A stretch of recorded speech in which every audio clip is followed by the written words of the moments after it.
we got freshmen over there. Thanks, Mr. Mark. Did a good job. But we're going to start the meeting off with the mayor. All right. Let's see if you don't have any questions.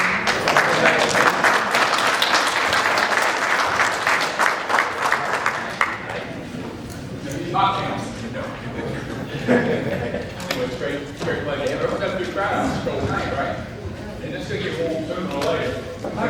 This is the third time. Can you hear me? Can you hear me now? All right. I'll start again. But I was saying, like, the cold weather we had, I think this is the third time, the fourth time we moved all the plants in and out again. So I'm excited about that. But it's a great pleasure.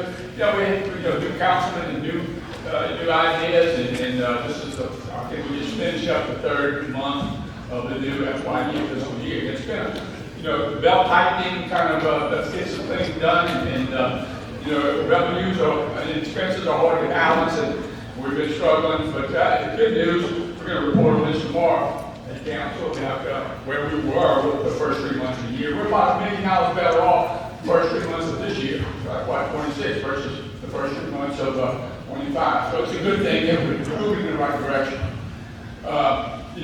Everything's going up, everything takes longer, it seems, and we're struggling as anyone with regard to how you get things done, the time it takes to do it. But we've got a couple of good things to be proud of. By the end of this year, we're going to be right on that new street that crosses the railroad. So that's a good thing. And it's been a long time coming, but the challenge is just doing that. But it's the start of what you need to talk about this. I think last year about this time regarding the new north-south corridor that goes along with everything we're trying to do as far as economic development. But this is Mike, and we've got the crew I'm so proud of here. They can cover every nuts and bolts, all the things that are really you had concern with regard to whatever service we had. I was proud today to officially swear in Chris Neback and Grand Rail as the new chief and assistant chief of the Biloxi Police Department after John Miller, Johnstown here. But he had a great legacy, and I think the team is being led by two of the finest people there. So we're real proud of everyone, our fire department, our police department, and our employees. So I'll try to answer anything that you might have right now, but I would encourage you to save questions for these guys in the trenches. But I do appreciate you being here. Thank y'all very much.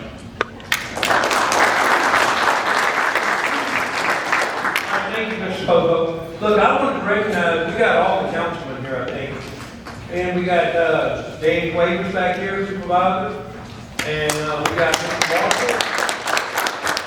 We got Wayne Nail here, Ward 1. We got Ward 7, David Shoemaker. Ward 4, David Creel. And we got Keith Lavin, president, Ward 6. And Paul Tisdale, Ward 4. Ward 3, and I'm gonna be on the voice, so that's all these got me from. Nobody's been calling me lately, so I'm ready to work. I'm a laborer, I'll work. But next we got Rick Weaver.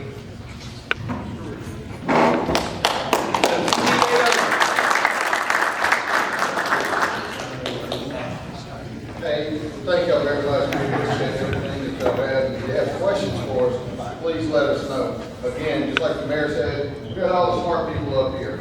So I've been here now about 7 months, and hopefully y'all see some changes and things that we've got. And I'm not going to steal any of the thunder from all of them yet, but I will come back up at the end of this. If you have any particular questions, please feel free to let me know, and we'll try to answer to the best of our knowledge and our ability. So, anything right now before we get started? And of course, I would be remiss, Mike, if you also didn't recognize the First Lady. Oh!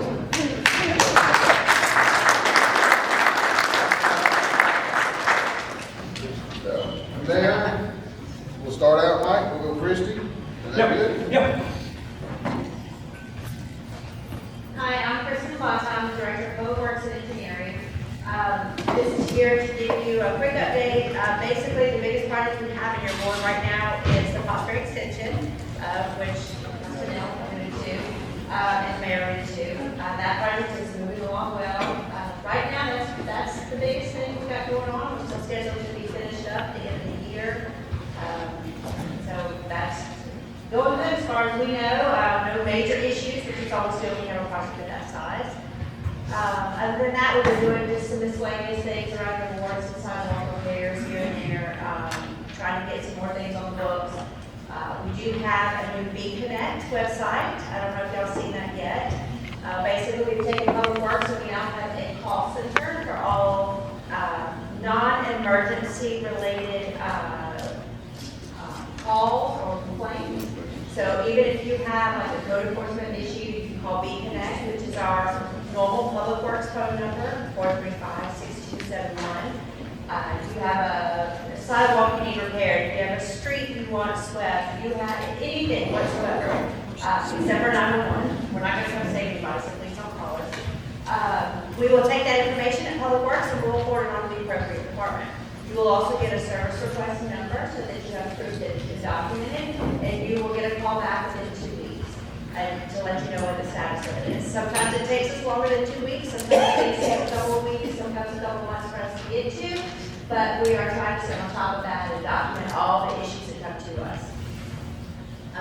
You can also get on our website, biloxi.ns.us. There's a form you can fill out under Public Works for B-Connect so that you can email in a request, or you can just send an email to bconnect@biloxi.ns.us. So we're trying to give residents an easier way to connect with us, also a way to track your issues that come. So feel free to email us anything you have. I know a lot of you here that y'all have been really good about letting us know issues that come up, but we try to be everywhere. We can't be everywhere, so we appreciate any feedback that we get from the residents about things that need to be corrected or fixed or anything like that.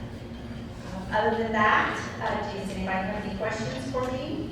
I'm working on some water lines over here. On Bay Vista, yes ma'am, we're still working on Bay Vista Road. Yes. Yeah, I've got a question about the red light on Pass Road in Carroll Lane. Okay. It stays red. Somewhere I got changed, but we'll sit there for 5 minutes with the green staying on Pass Road. Okay, we can do that. I'll get somebody out there to look at it. I live off Carroll Lane, and sometimes you're just sitting there, and there's no Yes. water, or turn left. Absolutely. Do you know exactly what you're doing to the water tower?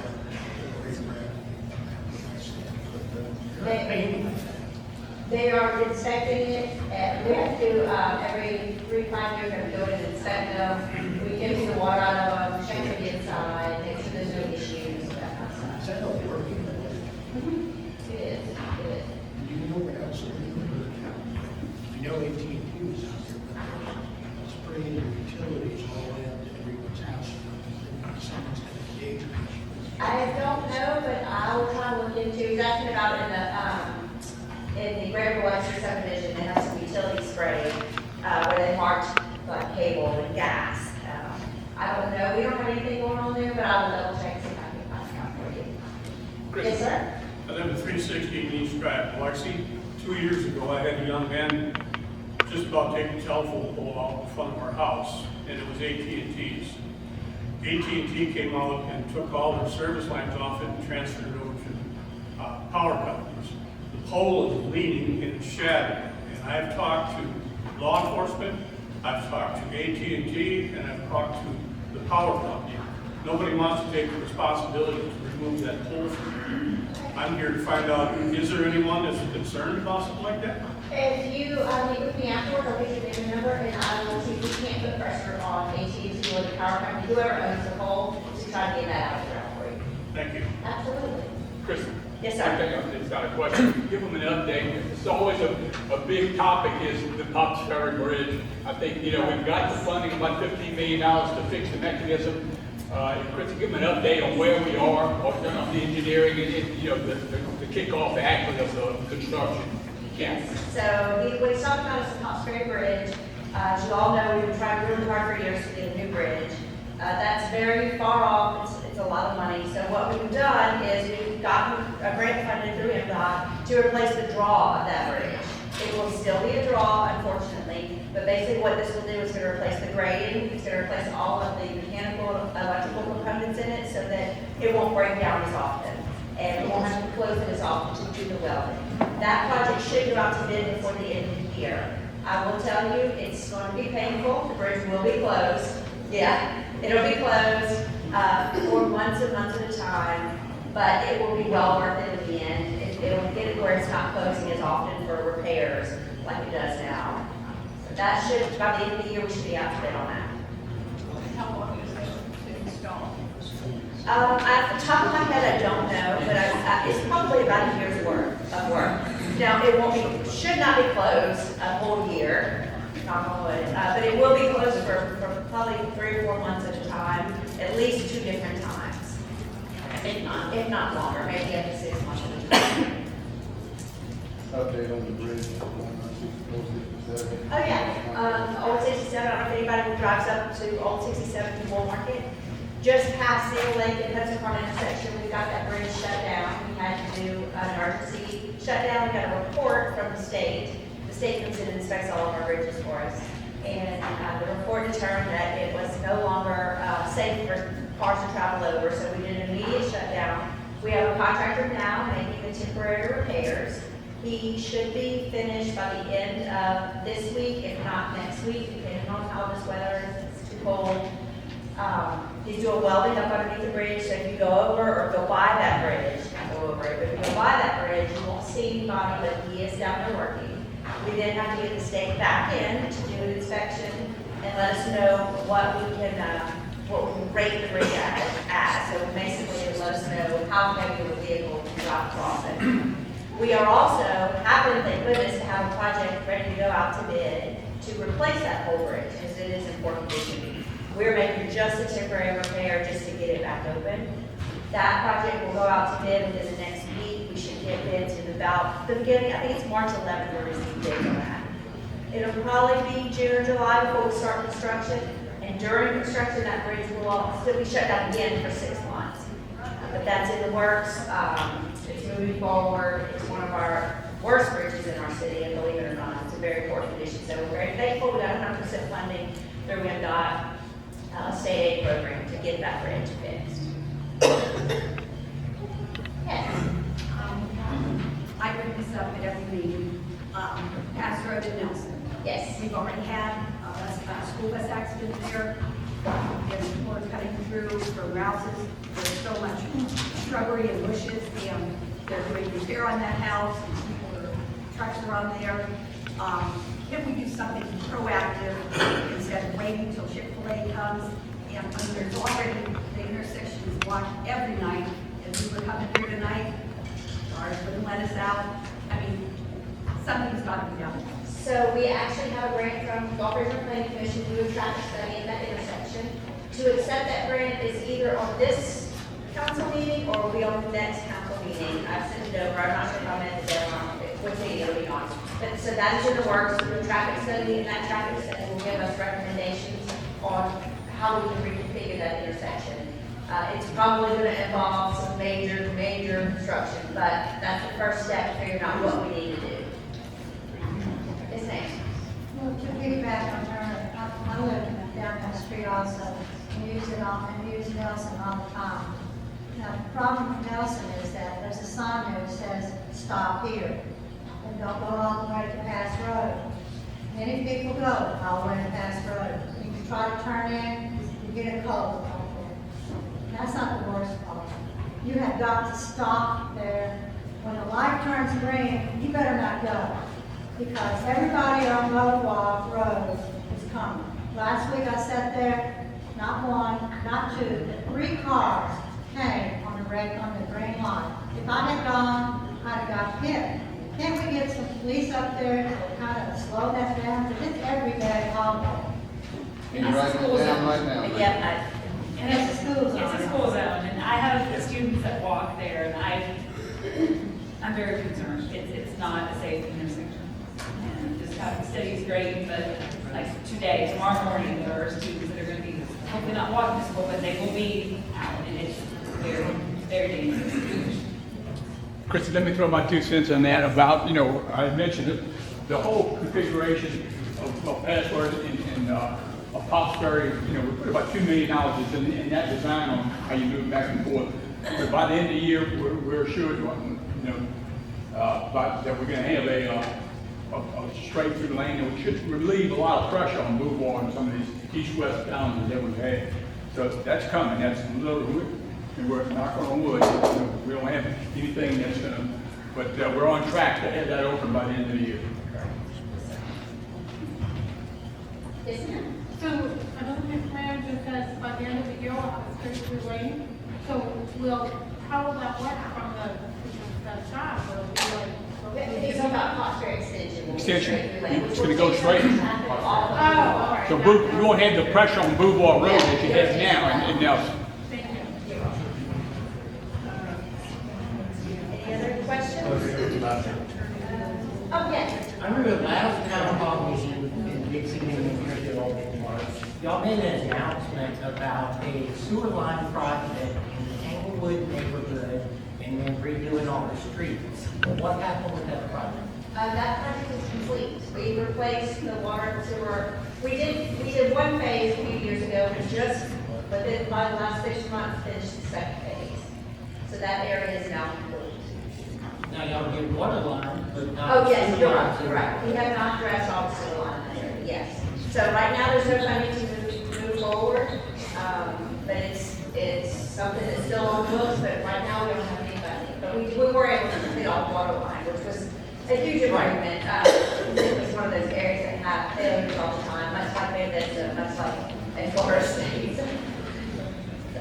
But one of the big things is the streets, the conditions of the streets. And y'all came through and redid one of the streets, but the main street that does the curve from the elementary school into that neighborhood, half of that street is falling apart. Okay, we can take a look at that. After the meeting, if you want to come up here with me and give your information, and I'll make sure to write that down. We can write that. At least, even though we may not get to the sewer very often, we can at least put it on our list to look at for paving in the future. Anything else? I'll be here after the meeting if anybody has anything else they want me to write down or look at, or has any other questions for me. That will be a Jerry. He's the next one up. Yeah. And everybody has them all those questions. All right, Gary Crew, get up here and see what you got. Yes. Thank you for having us. It's always a pleasure to talk about what's going on in the city. And most of the time, whenever I'm here, people want to know about one or two things, either about economic development or something to do with the code enforcement. So I'll run through some of the economic development projects we got going on in Ward 3. I'm sorry? Oh, how about now? Okay, I'll try to stay right on top of it. The Chick-fil-A question came about Chick-fil-A. We got all the plans reviewed, everything's been approved, and they're scheduled to start work in either late March or early April. I don't know why it took so long to get the Chick-fil-A decision, but we finally got everything that we needed, so we have reviewed those plans and they're going to be moving forward.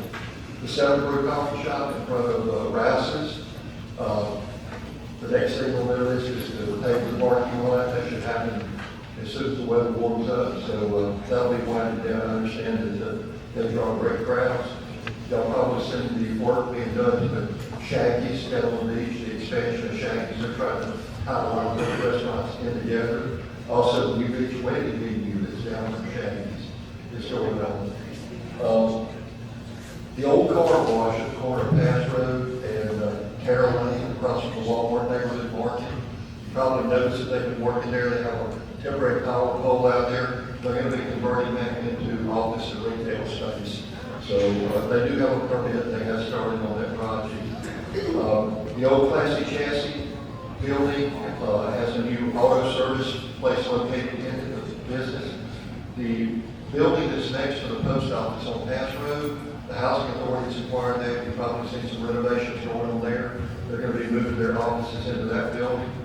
We have a new agriculture clinic that's going in on Rockwall Road. The old McDonald's down here at the entrance to Eastland is going to be converted over into a convenience store with a number of gas pumps outside, so there's going to be a new use for that building. The Super 8 that's located down on the beach is going to be adding a convenience store to the west end of their building that's there. They came before DRC, and they've got approval for that. We have a new carry-in grill that's going to be going into 2124 Fast Road. In front of the Rouses also, there's going to be a new charter bank going in. We've received the plans on those, and it's got DRC approval. And a pavilion health service going in at 221 Boatwall Road. That's the building that used to be the old motorcycle shop there. They have an adult care center there, and they're also going to have a child care center there. Single-family houses in the city of Biloxi. I mean, everyone talks about the fact that the new single-family bubble is about to burst. We've seen no signs of that in the city of Biloxi. We have houses going up, and they can't build them fast enough. I can go through a list of new single-family development, but I'm not going to. One of the things that we're working on in the department right now, we've had a committee that's been meeting for the past 3 or 4 months to make some revisions to the tree ordinance, to make it more friendly to residential people. We have single-family residential people that have come in and asked to remove trees in their yard, and it just doesn't seem right to make them go for a public hearing, to go through the delay and everything else when they got trees there. So we're making it more friendly toward single-family people, but more restricted toward commercial development. Under the current ordinance, if you take down a tree, regardless of whether it's 12 inches in diameter or 48 inches in diameter, you only have to replace it with 2 trees that are 2 inches in diameter at rest height. So what we're doing now is we're revising the ordinance, so the wider the tree, the more replacement trees you have to provide to go in, or you can pay into our city's tree bank, where the tree committee makes a recommendation to the city about where they'd like to see replacement trees planted. Also, you've probably seen that there were a number of majestic trees. Property owners asking for the designation of majestic trees on the council last week. I think we had 19 trees that the council approved to become majestic trees. Now, what does that mean? If you have a tree in your yard and it's a beautiful tree and there's a history behind it, then you can make an application to go before the tree committee to have that designated as a majestic tree, which gives it kind of an honorary designation. But it also means that that tree gets some protective measures put on it, where any attempt in the future to trim that tree or to cut it down would have to get special approval from the tree committee and the planning commission to have it done. So as far as citywide goes, let me just tell you, we have a lot of good news about sales tax revenues. We've had 56 months in a row where our sales tax revenues have exceeded $1 million. That's a record that's never happened before. And the average per month during that 56-month period is $1.25 million. Last year, we set a record. We had over $16 million in sales tax revenues that came in from the year 2025. Also, our construction, we keep up with our building permits as far as new construction goes. And in 2024, our permit construction valuation for the new construction was $92 million. Last year, it was $146 million. So a $54 million increase in construction, in new construction. This is not renovations or anything like that. This is all new construction. So everything from an economic development standpoint is all going in the right direction, and we're happy for that. We're going to continue to work with people to bring their projects to Biloxi. So with that, I'll take any questions you might have.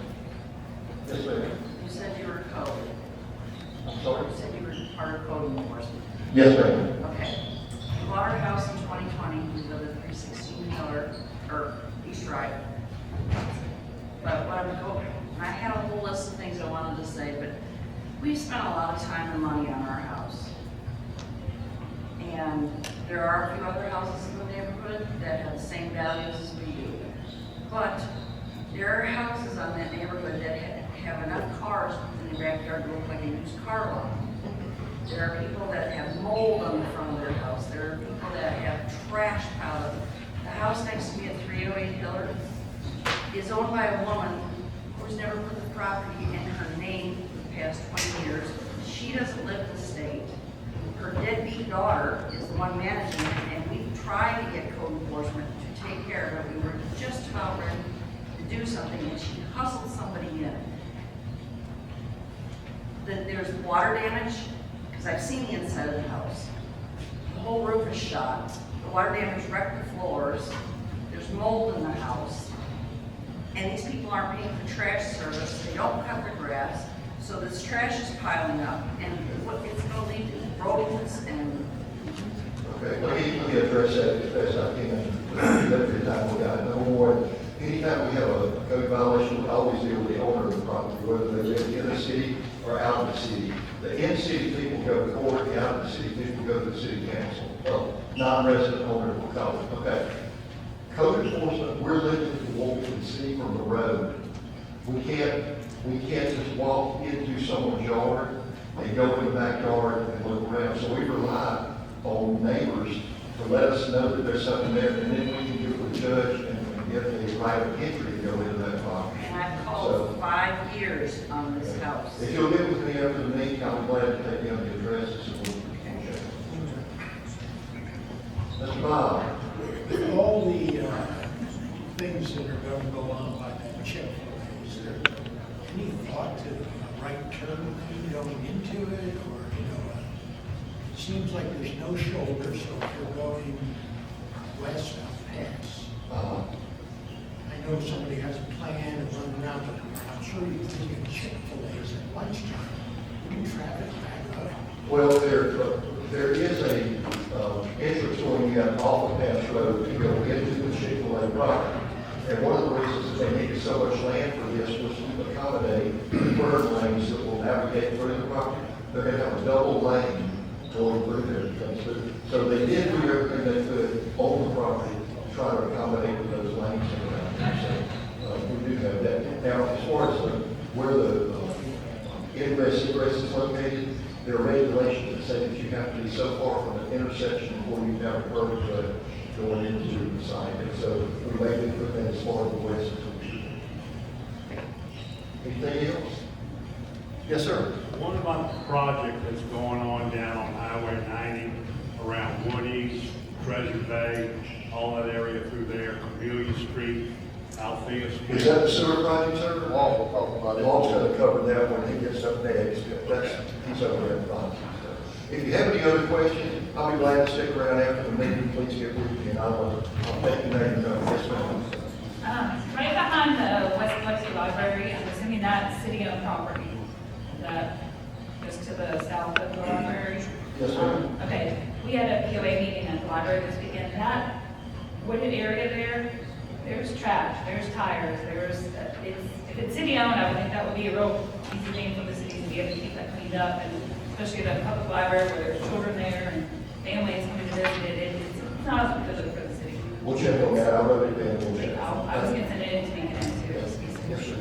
I know we're beating a dead horse here about the water, but any updates on actually maintaining that property, like cutting it down again, to be within code of a certain distance from the road, cut down and maintained that way?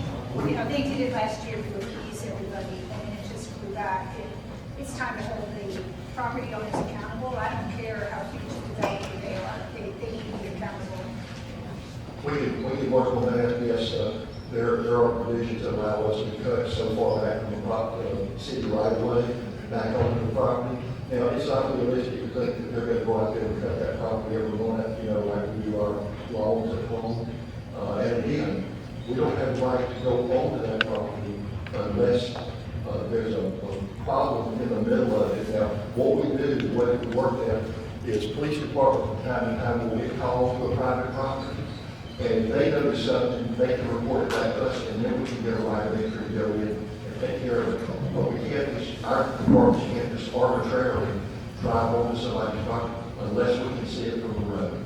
So. Yeah, And again, I'm talking about getting the homeless situation in there, just the certain easement off the road, I think it's Yes, was 250 feet or It's something, 150. 150 feet on either side. Yes. I don't understand why the property owner isn't held accountable. I'm held accountable if my lawn goes too long. Yes, ma'am. So, and you know, why isn't the property owner, we know who the property owner is, why is that person not financially held accountable? Well, we can work on that.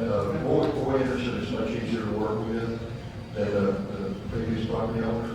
And, you know, I don't want to say anything bad about that before we're going to be passed away. But I can tell you that we get a lot of communication and a lot of cooperation from Boy Anderson. So we'll work with that. Thank you. I was glad to see where I asked for them to answer your question. Rick wanted to say a couple of things. And Gary talked a little bit a while ago about the tax and revenue, which we've been doing real well on. So when he talks about 1.2 or 1.3 million dollars worth of taxable revenue, that's what the sales was. From there, I'll use Mayor Gilligan's analogy real quick, just to kind of educate everybody on this, because those are where we do get our funding from, the majority of it. But what happens is, for every $1 million that goes to the state, it's taxed on 7%. So $70,000 goes to the state for that tax. Out of that $70,000, the City of Biloxi gets $12,900.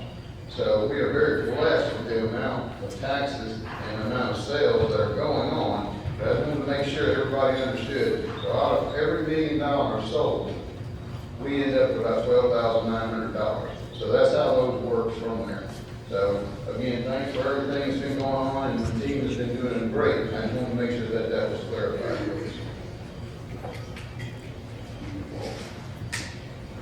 Okay, we got Walt coming up next. We can ask you about the road over there.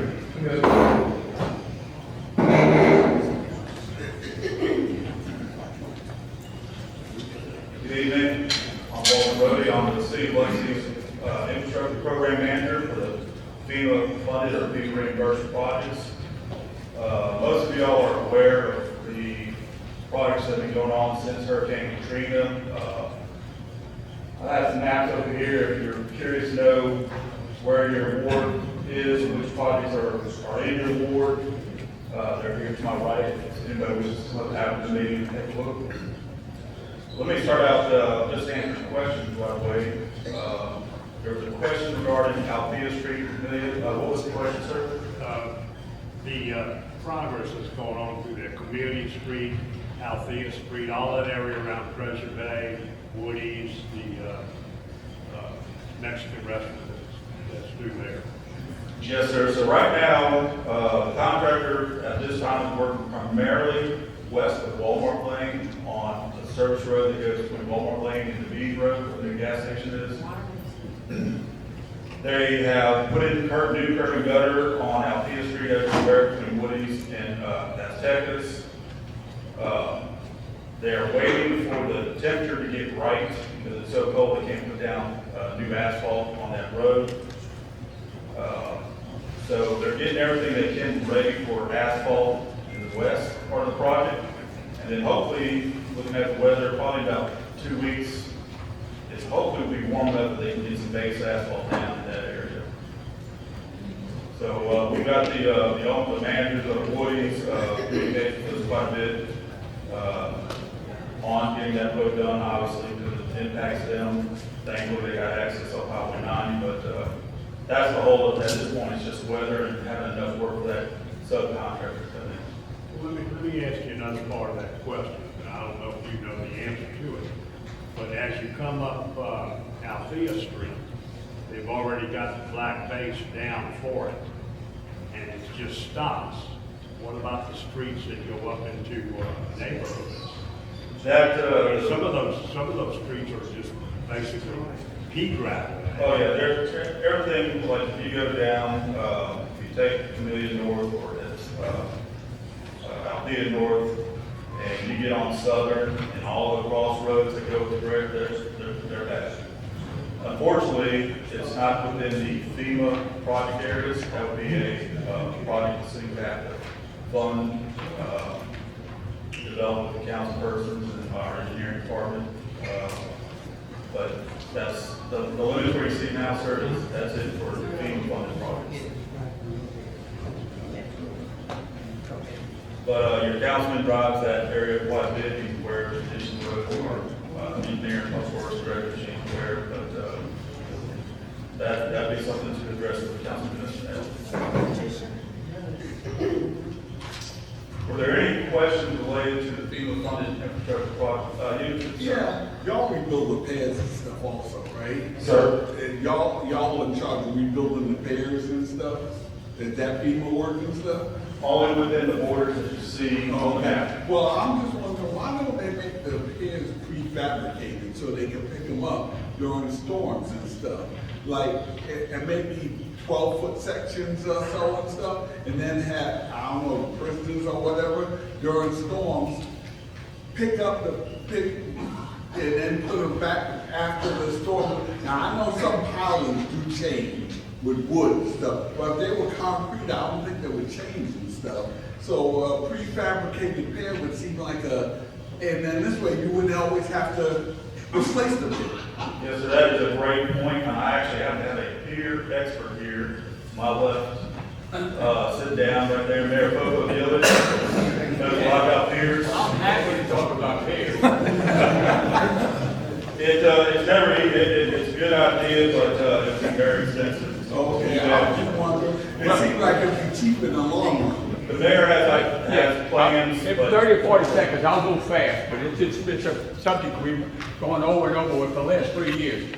This time after Hurricane Zeta, which was 2020, now in the past, and we just take the Lighthouse Pier, we spent over $4 million 3 times during my administration repairing that pier.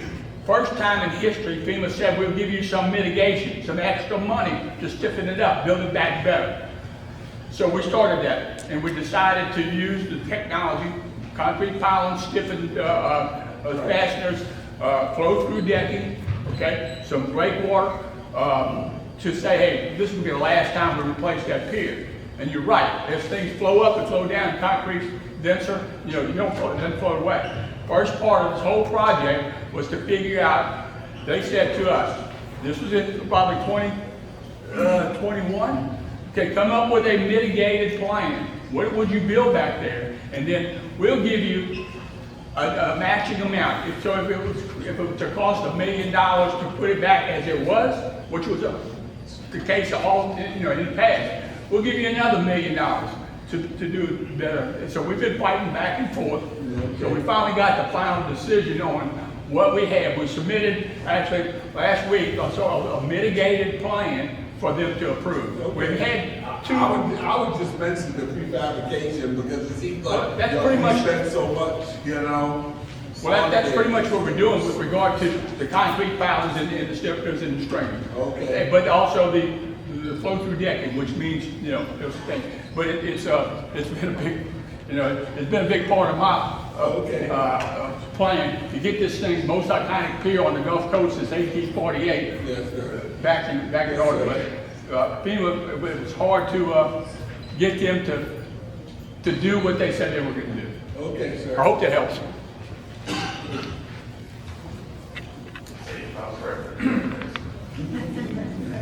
were there any more questions related to the FEMA funded infrastructure projects along the highway? Of course, all our councilmen have board meetings, usually at all of them. So if something comes up, you can contact Mr. Councilman Mike Nail, he'll be sure to pass it on to me, and I'll try to address it. So again, thank you, everybody, have a good evening. Hey, look, don't forget, we got other council members in here. Don't ask us a question, I'm sure they will. They're dying to talk. Breaking you in. But, this is Major Hipple, who's going to speak right now. Thank you. Good evening, everybody. Major Hipple, Biloxi Police Department, I'm the operations commander. I don't know if you had a chance to grab a sheet infographic when I came in, but this is just kind of a quick and easy breakdown of the type of calls for service, the crime in your ward that we dealt with over the last quarter. If you look at it, I don't know if you had, everybody had one, you know, enough copies, but we had 3,203 calls for service.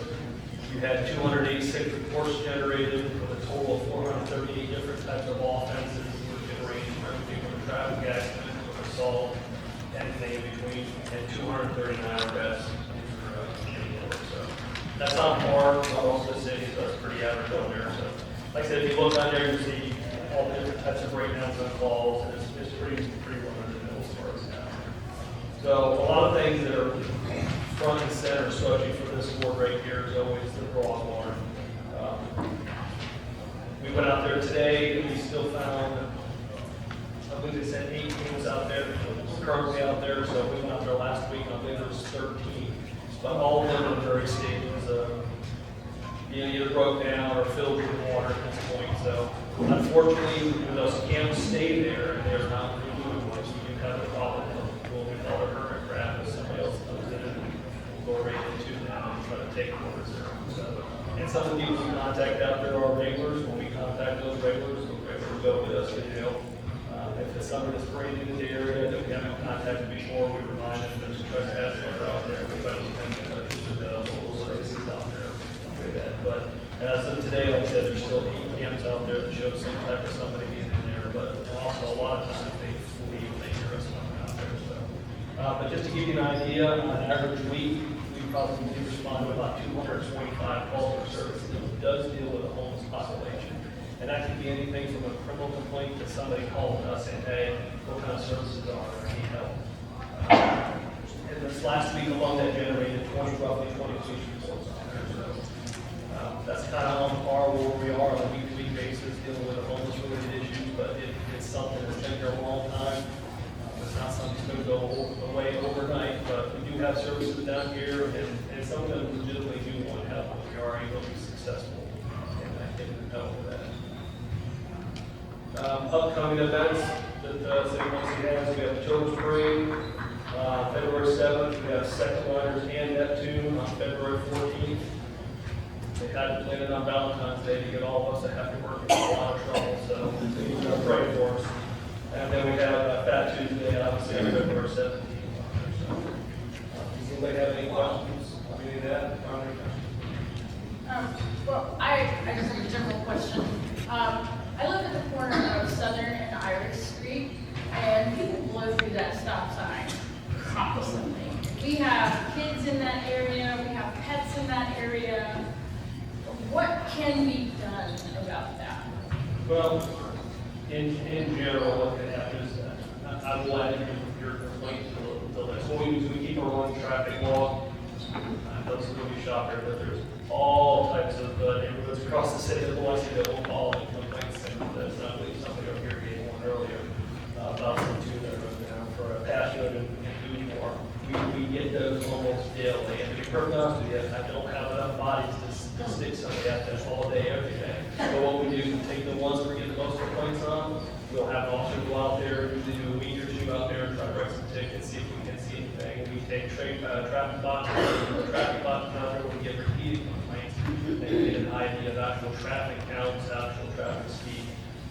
Sometimes it's spot on. We do legitimately have speeding problems in the neighborhoods, but other times it tends to be more of a perception or one-off out there. But being able to utilize that data is how we're able to get answers to you guys and say, yeah, you have a speeding problem, or maybe we need to look at the traffic committee where we either reduce the speed in an area or add a stop sign.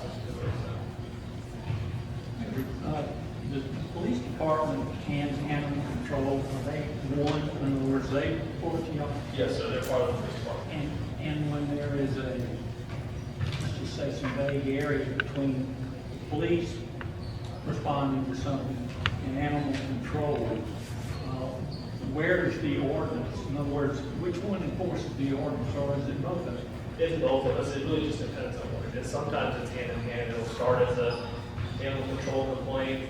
Our animal control officers will work, and sometimes they'll end up calling us out there to get them in because they come across something else that's falls more on our side of the house. So, Well, is there like a threshold? In other words, once you have a particular incident, the depending on what happened during that, if it works over from the animal control, you know. It can be, and our animal control officers will take cases that work for our court systems.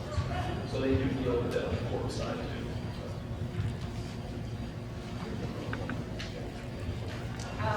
We have some drug dealing that goes down in our neighborhood. Where's your neighborhood at? Hiller and East Drive.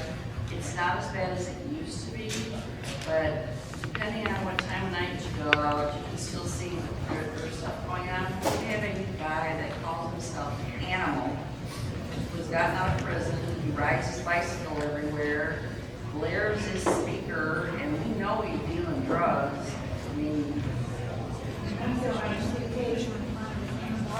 yeah. And go around. And he's driving his bike at all hours of the night. Not just during the day, there'll be a 3 o'clock run, there'll be, a midnight run. Or people that live in town. Oh, yes, I mean, there are all kinds of shady people going in that I house. think this is going to be on the side of the billboard and manage, so we'll start that. What does it take to get a speed limit drop, say from 25 to 15? We live on, off of Carroll Lane. Carroll Lane from the Walmart to where the priest lives. And there's really no houses on it, but our house backs up to us on the side. And people can take that road down Carroll Lane like it's a speedway. So what I would, this kind of goes back to what I said earlier about the traffic studies. So when we give requests like that, in this case, say you want to make a request to drop it from 45 to 50, what we will do is we'll have a traffic box, and measure speed counts, cars, by radar, and then we will have weeks worth of data. And then that way we can say, because a lot of times, like I said, people will say, hey, I have a speed problem in my neighborhood. It may be a speed problem for a very short window. That's just a couple people that you're seeing come by every day. But then the rest of the 24-hour period, it's the normal traffic within the limits. So in those cases, reduction of the speed limit is not going to do anything but make everybody else now get speed. What is really bad is like, Jerry, like cruising the coast, when people try to find the exit to. Yes. I would like to tell you I have a perfect solution for that, but there's a lot of 50,000 extra cars out here. Fly back to Taft Road. Yes. But if it's something that's occurring on a regular basis, by all means call us, and like I said, I can add that to our traffic rotation. We can say, instead of motorcycle out there, you can say, I'm going to speed past down. I'll be in the mix. No, I'm not sure of that. I'm really just out there. Could you please add George Walton and Treetop to the speeding and running stop signs? George Walton, what was the second? And Treetop. Thank you. Any time of day? What time of day? Any time of day you want to come out. Folks act like there are no stop signs there.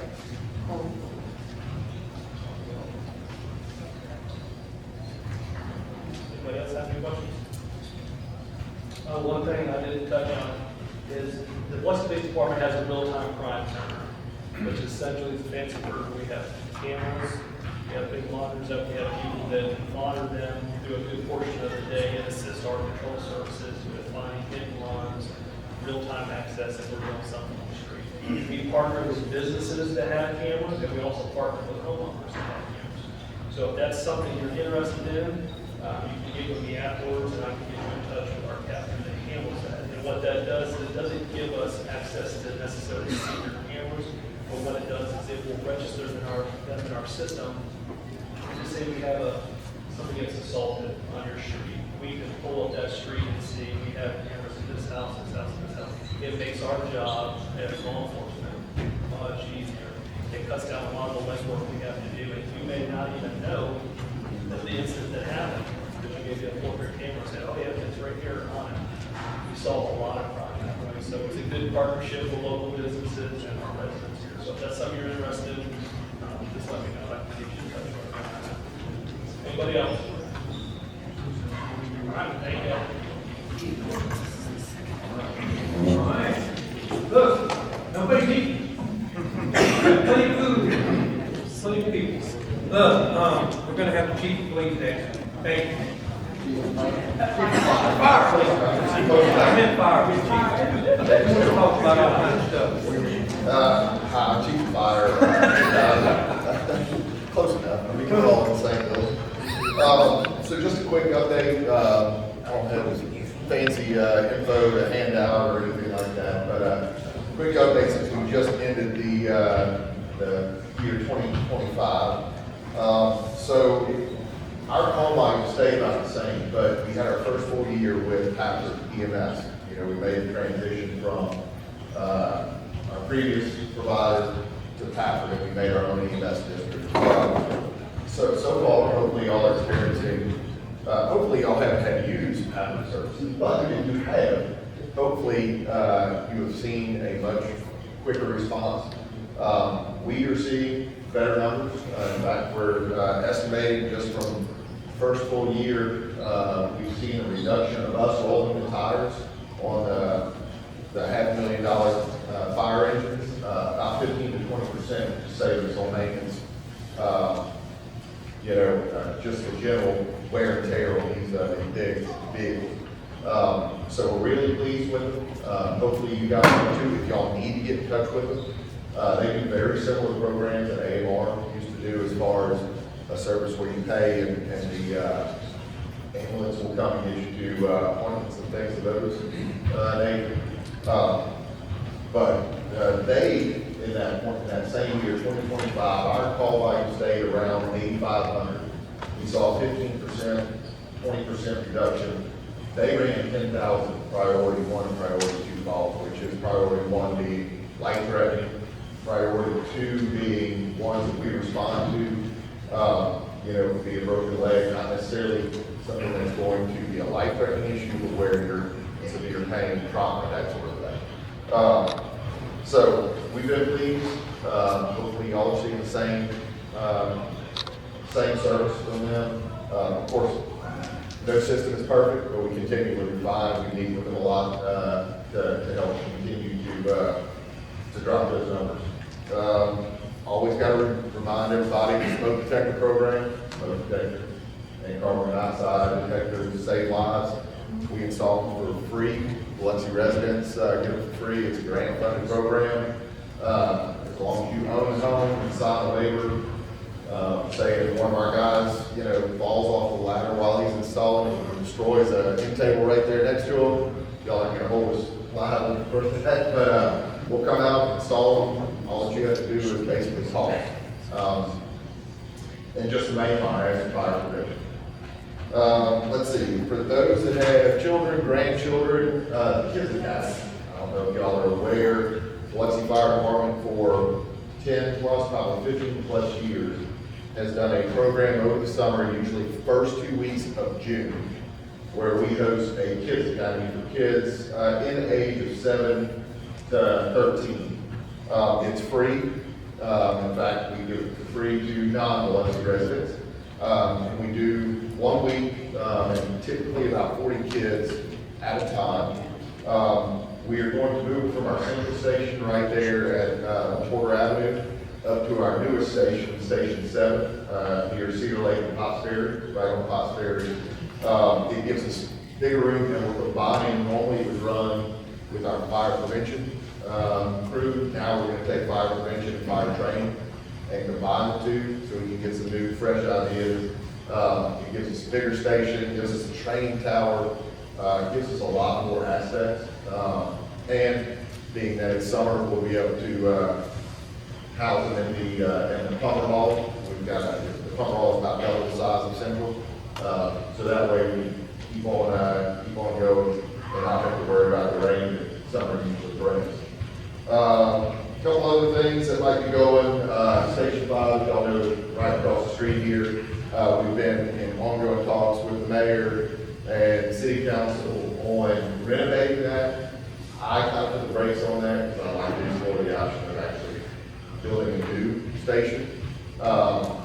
This station is just a smaller, it doesn't fit the modern fire engines that we buy now. They just expanded.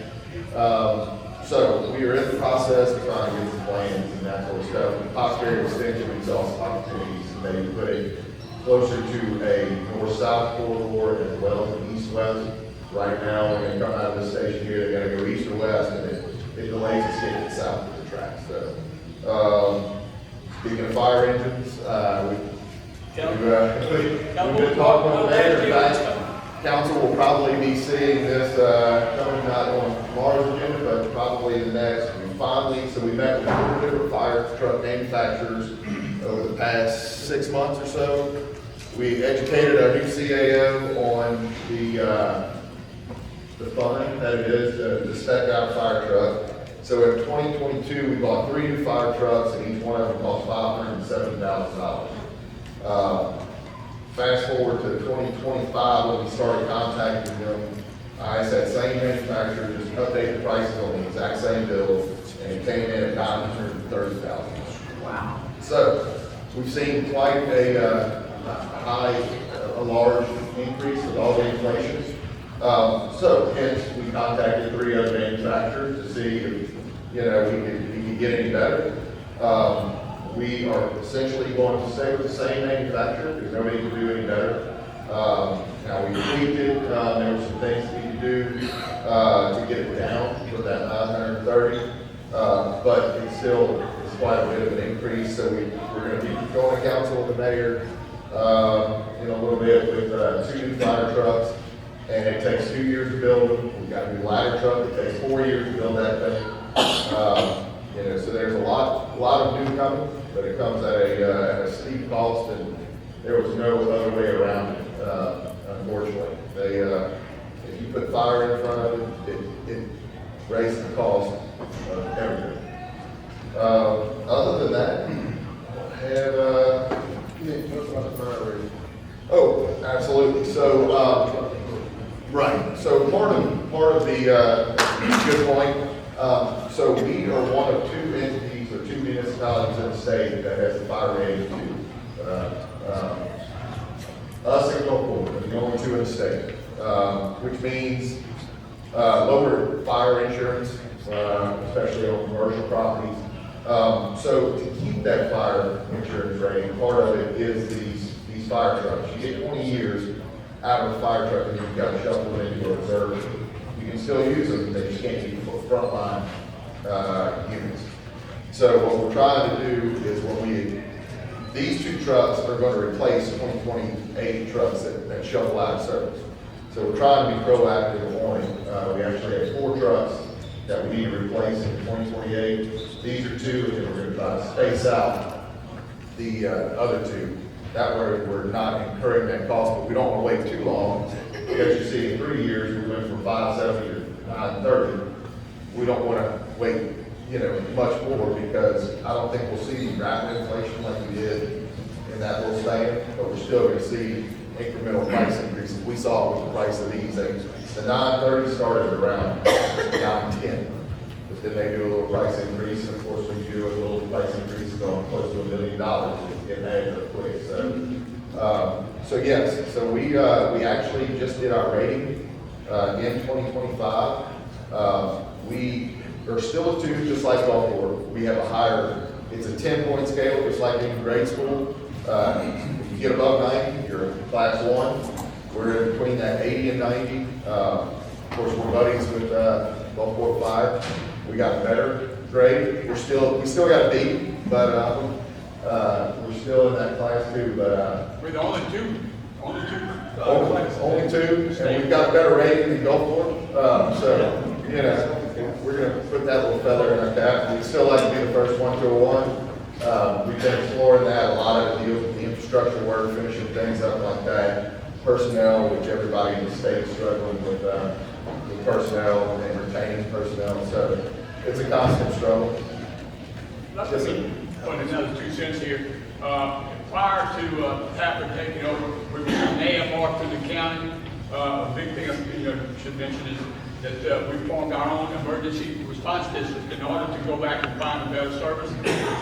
Prior to Patrick, we were experiencing 30-minute response, 20 to 30 minute time response? Yes, sir. Tell what our response is now. Yeah, unfortunately, we still had a bar. I was having to go to the mayor's meeting once a week and report to him anywhere between 15 to 25 delayed response calls. And by delayed response, it was us getting a unit on scene, providing medical service, and waiting on an ambulance, because we do not transport, waiting on an ambulance anywhere between 30 to 45 minutes for them to get there. Fast forward to bring Pafford in, we have not experienced in almost 2 years of having Pafford service, we haven't had one for lack of a unit to respond. Now, there have been 1 or 2 hiccups here and there where, communication was the issue, and they got sent to the wrong, area or the wrong address, but it's been great. And for priority 1 response, like I said, life-threatening, we have them contractually obligated to 10 minutes or under, and I think almost every month has been under 8 minutes. Priority 2 is also contractually obligated, that's 15 minutes or under, and they're usually under 10 minutes on that. So we have been really, really pleased with their service. They've been great. How many vehicles do they have here?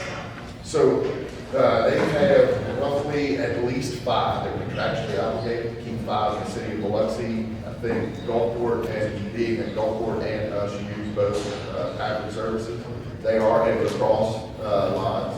So, Based out of LA, Louisiana, or something? no, ma'am, actually, the owner of the company is, lives in Brandon, Mississippi. So they're in that area. Now, they do operate in North Louisiana, parts of Arkansas, and then all throughout the state of Mississippi. They picked up a bunch of areas, Tupelo area, they're all over the Jackson metro area, the down here on the coast. They've got us, Gulfport, of course, Acadian ambulance surround us in the county areas and all the smaller municipalities in Harrison County. Yes, they back each other up. Acadian and Acadian's all of Jackson County, and Pafford has all of Hancock County. So, but yes, they back each other up. Because I see them parked at the fire department, and I say, well, that's a good place for them. Yes, ma'am. Yes, ma'am. So they ended up taking over AMR's Interplex headquarters. They ended up taking over there, but they also have a spot right here on Gateway by the old hospital. They keep 2 ambulances there, and some offices there. A lot of times they'll have an ambulance sitting in our Station 4 Veterans Avenue. We have one that's housed at Station 1 right there on Porter Avenue. Sometimes we have 2 sitting there to cover the east end of town, and then we have one that's housed at Station 7, Pops Ferry, and City. And then there's some that cover, they'll sit kind of in the Gulfport Biloxi line in the Wool Market, North Gulfport area. Cover that. Yes, ma'am. Back to fire station number 5. Yes, ma'am. So you are exploring building a whole new fire station? Yes. Maybe down on the other hospital, is that way? Where? Yes, ma'am. So we're trying to look towards, so one of the problems here is traffic on Pass Road is usually pretty heavy. When you come out, you don't have much of a pad, so you come out of the tunnel and you're right there, you either go east or west. There's no way to really get north or south, so we have a call in the mall, or we have a call at the Coliseum. We're having a run with all the traffic, and you've got the Pops Ferry, Pass Road intersection, Eisenhower. So we're trying to get more, one way or the other, either more towards Eisenhower, where we would be north-south, and Beach Road, or the Pops Ferry extension is ideal. You can have to let it shoot all different directions, north, south, east, and west. The problem with the station over there is the pumper hall was built in 1967 when we were running back trucks with a fire engine body on it and a pump added to it. And they were just shorter, narrower body style. Well, we've outgrown it. Ultimately, we need a ladder truck out in this district with some of the high-rises and fire loads. So we started exploring other options because the renovation of that is going to be pretty extensive. And we got Gulfport had a fire in one of their stations and having to rebuild. Kind of talking back and forth, we were able to determine we almost have enough money to build a brand new station in a different area. And then Tyler has expressed interest in leasing this one, and that way there would be, because this is a heavy fall off area. This is, if this is number one, it's number two. This station right here and the central station on board, they run kind of heavy neck on fall off year over year. What is the dollar amount, if you have enough money? We're looking at around $2 million to renovate that. And I think we could get a pretty nice station or close to it for about the same.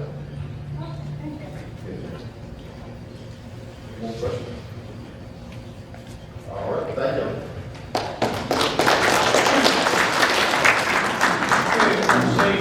Best to last, Park and Rec, Jamie Lee. Park Specialist. Everybody hear me? Yes. My name is Jamie Lee. I'm the Director of Parks and Recreation for the city. And just to give you a little background, we're responsible for approximately 60 different areas throughout the city, throughout all the wards. But of course, you know, one of the things that you do have in your ward unique is the 78-acre park, Diller Park. And you're going to start seeing some improvements out there pretty recently. We're coming up with a plan. I don't know, when you come in on Atkinson, you see the black stanchions there with the chains. And it seems like every time we go past there, there's one laying on the ground. Or some of the chains have broken or somebody's hit it with a boat trailer, car, or whatnot. And, we're working with the administration right now to kind of come up with some alternative plans. Once we remove those, using them in different areas, different parts of the city to prevent parking, prevent people from going on the grass. So hopefully, in the near future, you'll see those start to be removed. We are currently looking at replacing the roof at the bathroom at the basketball courts in Diller Park.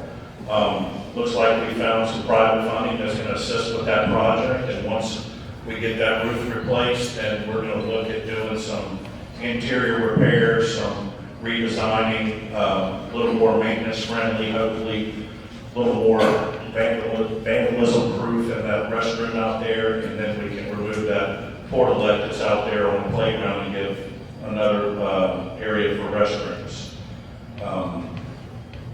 And I know you've probably seen the two new benches that we've installed out there near the playground for the families to sit on. Those have been well received to us so far, and we're looking at some different options, working with Councilman Nail about maybe some picnic tables, some benches, maybe down closer to the pavilion by the water, just to give people walking that area, you know, some additional places to sit and have a picnic or enjoy, you know, just a lunchtime setting. The Renaissance area used to have that garden right there by the splash pads. Unfortunately, that organization has folded, it is no longer.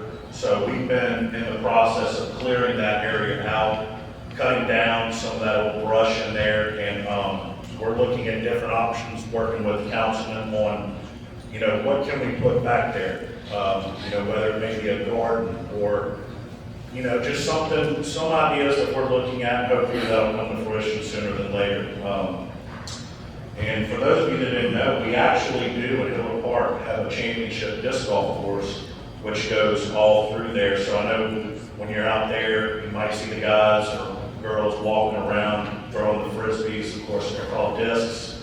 But it is a well-received golf course, or disc golf course, I should say. And a lot of people do take advantage of that, especially on the nighttime or the evening times and the weekends.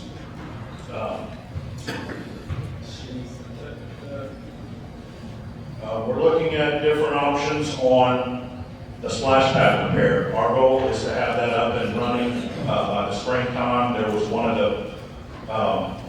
the structures there that had collapsed and caused some breaking of the pipes underneath the ground. And we're currently working and trying to figure out what would be the best solution on fixing that broken structure. And like I said, our goal is to have that open, hopefully have that back open by the springtime so the kids can enjoy that as well. Just for some other city events that we have going on right now, our youth basketball and youth soccer is currently going on. we're able to utilize the gymnasium right next door, in the next room there here for our younger players. And then we're also utilizing the upper elementary, which is the old Biloxi High School gym, as well as the Michelle gym next door, which has been a big help to play our games and do our practices and everything. And for soccer, we're utilizing the A.J. Holloway Sports Complex. Both of those will end up about the end of February, and then it's going to be time to kick off the baseball and softball season. We are actually hosting our first in-person registration for baseball and softball this Saturday from 9 to noon in this room here. So if you have anybody interested, they can come and register this Saturday or the 7th of February. And as Major Hill pointed out, we do have the Children's Mardi Gras Walking Parade, which will be on Saturday, February 7th. It is open for anyone who is 12 and younger. So if you are interested in that, registration is due Friday of this week. Look out at the city facilities, look online, and you can get your registration form in and be part of that. It's a really good event, which starts right there underneath the I-110 corridor where the community market is located, and travels down Howard all the way to Hughes, and then ends up right there in front of City Hall with some different contests, different activities for the kids to do. It's a really, really good event. And we feed them as well, so anybody that's interested in that, please reach out. And just to reiterate what Director Labata said about the B-Connect, you know, if you're driving around, we do have a lot of areas we are responsible for. So if you do drive around and you see a broken swing set, you see, you know, possibly, unfortunately, we heard about a portalet that was tipped over earlier. Anything you see can be reported to that B-Connect as well. They'll report it and send it to the right department, the right people. That way we get notice. If you want to request a call back, you can give them your name and number, and once the issue has been resolved, or if it's taking a little bit longer, you'll at least get a notification, hey, look, we're on it, we're working on it. It's been a really positive program so far. You can utilize that for parks and recreation as well. And if that doesn't work, you can call our office. Our office is located in Hiller Park as well, at the old National Guard Armory building. And if it's after hours or late, you can give dispatch a call, and they'll also report it to us. So that's all I have. Do you guys have any questions for me? Yes, ma'am. What would it take to get a fence around the playground in Hiller Park?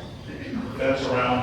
Yeah, it's just very hard. We go there for our middle school group a lot, and just moms that have littles, you know, they're going this way and that way, they're in and out of the street, you know, so I didn't know if that was an option. We'll look into it. Anybody else? Yes, ma'am. On Terra Lane, next to the old Beauvoir School property, there's that old intramural baseball field. Are there any plans for that? And if not, would it be either reopened or repurposed? Because right now it's just an overgrown softball field. And it's not city use. Private property. It doesn't belong in the city, what about the property next to it? I think it's all It's all private private property. property? Elliott Homes, somebody bought it, but it was sold. Okay. Marriage. Okay. Yes, ma'am.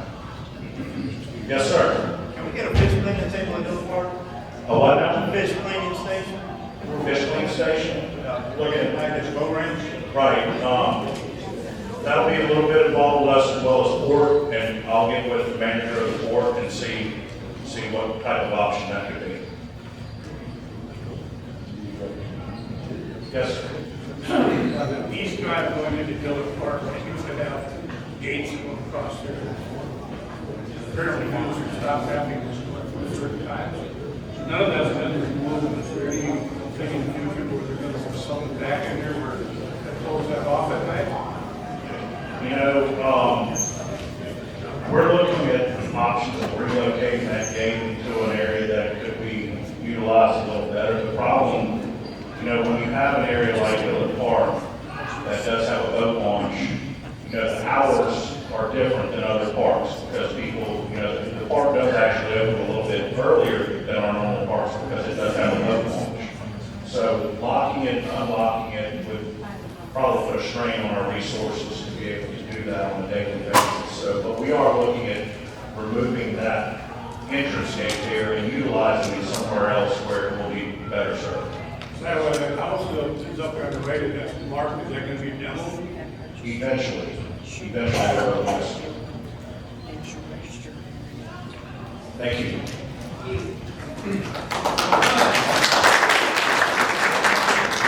Y'all leave. No, I just wanted to say that, a lot of people don't know me, maybe I know me from the streets a little bit, but, I've been living in Ward, I'll say West Biloxi, since I was 12 years old. So I know these streets pretty good.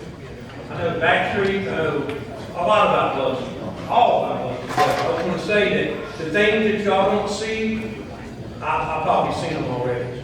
So I can't be everywhere, so if y'all can call me and let me know things that need to be done, let me know. I'm a good guy. Y'all see me on the street, see me at Walmart. What's he gonna be doing with the dog park? You talking about Middle Park? We're working on, the old, tennis court. Those folks out need to get some money, so. Yeah, we're working on long money.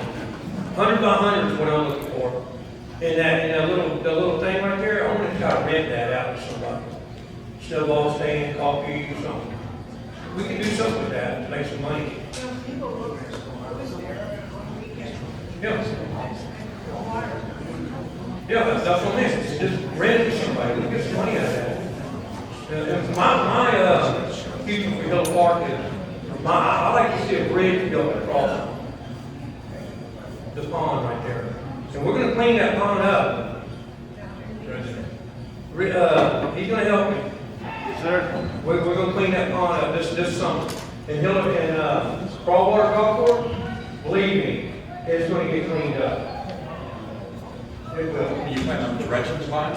Not really dredging, just cleaning around the bank stuff like that. Because I don't think there's any depth left in there, is there? Yeah. We put some fish back in there. I think, Dixie one time had a fishing tournament there with catfish. Yeah. And we bring that back one more time. Yeah. I'd like to see it fixed. All right, well, I'm glad y'all came out tonight. See y'all later.